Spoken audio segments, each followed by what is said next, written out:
April across the United States is Jazz Appreciation Month. It's also called JAM.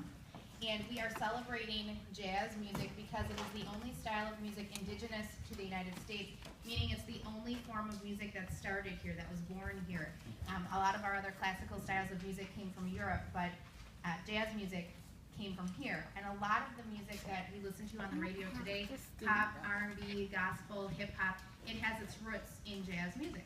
So we've been working on jazz as a 7th grade band, and we're going to start off tonight by playing for you some exercises out of our book, which kind of got us started in some of the techniques. This first song is called Hard Rock Blues.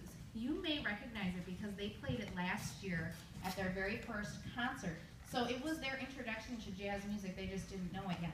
One of the things in jazz music to listen for is a lowered third, and that makes it sound like the blues. And you're going to hear that. Could you guys play the very first note of Hard Rock Blues for me? Play the first note and hold it.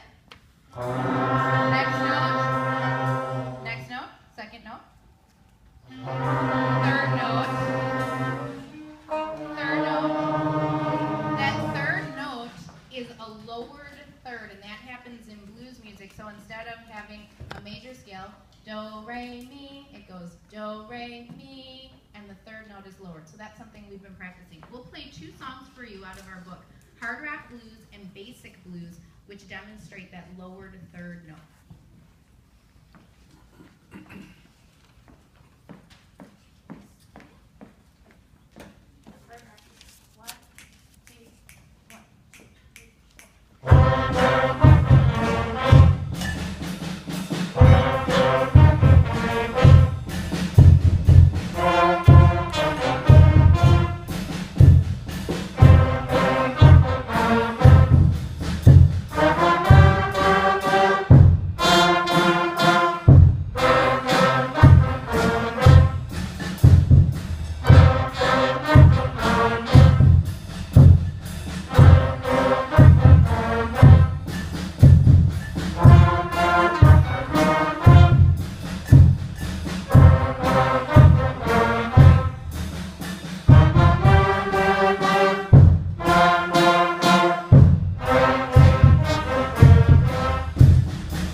One of the exciting things about jazz music is it allows us to express ourselves on our instruments in ways that's not written in classical music. In this piece of music, the composer asks the trombone players to do something called a glissando, and it's kind of experimenting with their sound. Could you guys play that for us?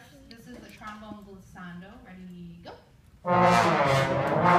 And that happens in the ragtime music, so that was something new that came out of that time period. Here is trombone rag.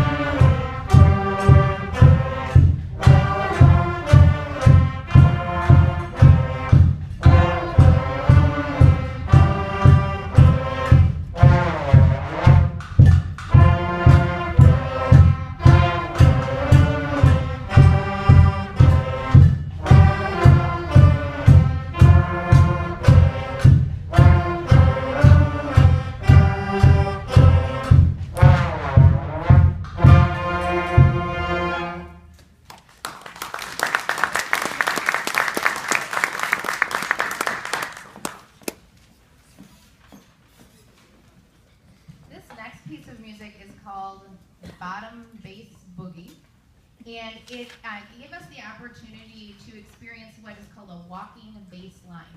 In jazz music, there's a rhythm section that's constantly driving, as some people say, the train of the jazz music, and we all learned the walking bass line part. This is a duet, so we all had the opportunity, instead of playing it on a bass guitar, let's play for them part B, the walking bass line. Here you go. 1, 2, ready, play.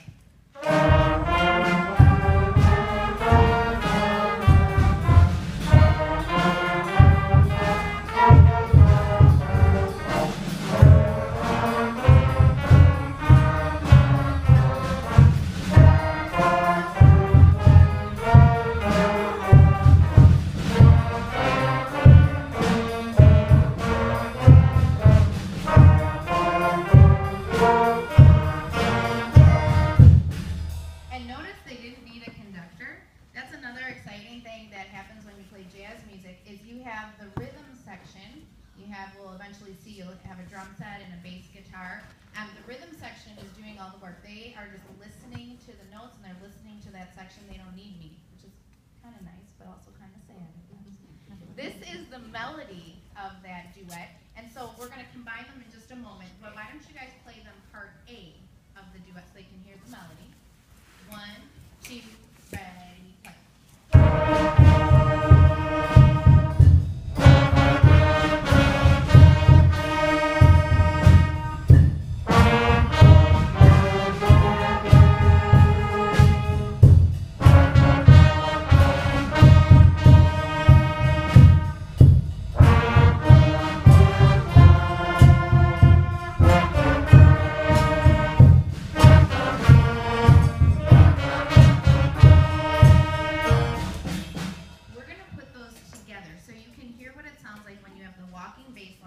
Along with the melody, and this is a blues-based piece of music. You can also hear those lowered notes, the lowered third, the flat notes that they're playing in the melody, and we're going to put those two together for you.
Appreciation Month concert without some New Orleans jazz in there. And this is one of the most famous and the first piece of music that became mainstream from New Orleans. It's when the Saints go marching in, and it uses some of those concepts we talked about, but in a more traditional manner, kind of like a march. And it uses those thirds. We're going to have the rhythm section sound going as well. So this is sort of the birthplace. We call the birthplace the blues that kind of came from African American spirituals and gospel music and work songs, and we also combine it with this ragtime style when the Saints go marching in.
concert program a lot tonight. An early jazz style called Boogie Woogie is where that comes from. We're going to play this piece, Band Room Boogie, and it also, you're going to hear all the same concepts, the walking bass line, the melody parts with the lowered notes. And I just want to draw your attention to, we are now going to play with a rhythm section. A full rhythm section includes a drum set, someone playing piano, someone playing bass guitar, and someone playing electric guitar. We have bits and pieces of it, and we've been adding these. This is Jordan. She plays upright bass in orchestra, so she's just playing the electric version of her instrument. And this is Anaya back here. She plays the flute, and she just decided that she wanted to learn some drum sets. So we've been working on getting some people to double on instruments, and that's an opportunity to be available to any of the students that want to work with me before or after school. And you're going to see a little bit more of that tonight as we go. So here is Band Room Boogie, where we're playing with a rhythm section.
Our next piece is taking us into the swing era. This is the 1940s. And swing music is probably the most difficult style to learn because you can read your music and the rhythm looks exactly like the stuff you've been playing in your book all along, but you have to play it with a different feel. So instead of going 1, 2, and 3, 4, and we're asked to do 1, 2, 3, 4, 1, 2, 3, 4. Your music looks exactly the same as it has all along, but you have to kind of train your brain, retrain it to swing the rhythms. We again have someone playing drum set. We have Zach. He's playing saxophone tonight and drum set, and he is going to be our driver. You're going to see tonight I'm barely going to conduct this song because it all depends on our rhythm section. We have lots of people back there that are going to be keeping the beat. They have it internalized. So here's us playing swing music with band class swing.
music has kind of a goofy name. It's called Jumpin' Jelly Beans, and that tradition of giving jazz tunes kind of goofy names came from the artist Duke Ellington, who's a famous piano player, and he kind of started that tradition of giving his pieces goofy names to get people's attention. And this composer, Dean Sorensen, is a guy who's from Minnesota, and he has made a life's work of writing jazz music for young people, making it accessible for students that don't have a lot of years under their belt. Jumpin' Jelly Beans is kind of a rock style. It gives us all those things that we've been working on, the walking bass lines, the rhythms, the swing. You're going to hear a little bit of that influence, and it puts into a rock style, which you're going to hear. It's going to kind of sound like something you hear on the radio, more of a pop tune. We have Brian playing drum set. I'm so glad I got his name right. Brian is playing drum set with his name. He also plays in the trumpet section.